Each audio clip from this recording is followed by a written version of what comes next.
I just think it's important for the community.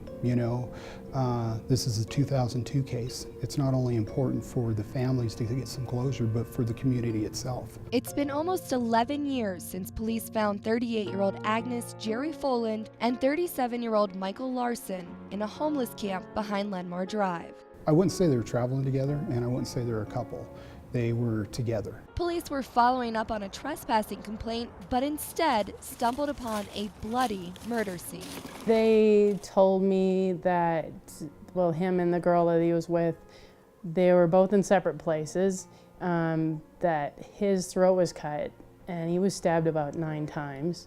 And I think the same happened to her. It was a brutal crime that seemed unprovoked. The two were known to share what they had with everyone. She was kind, generous,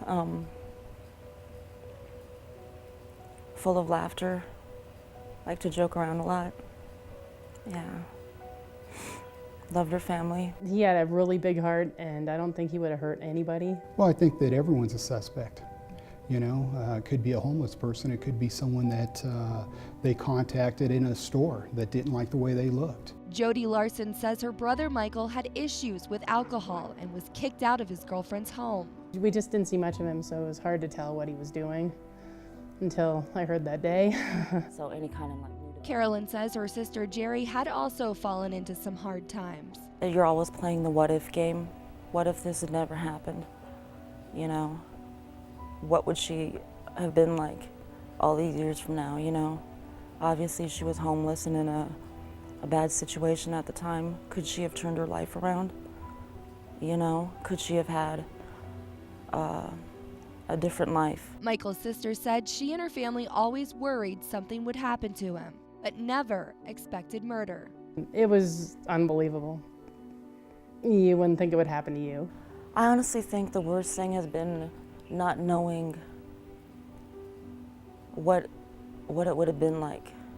She's been gone for so long now that a lot of time has passed.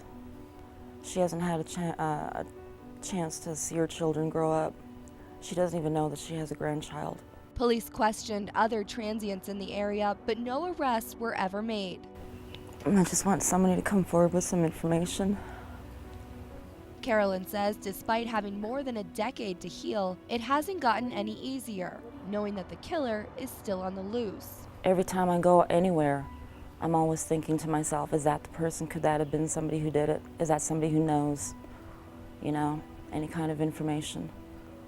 It's always with me. But police aren't giving up, and neither are Michael and Jerry's families, who still hold out hope that the killer will be found. It would be really nice. He's got 2 kids that probably would like to know what happened, I'm sure. There's always something. There's always a lead. To some, Jerry and Michael are victims, but to others, they are a brother, a sister, a parent, and a friend. I just want people to know that no matter what, she was a person. She was a human being that had a family that loved her.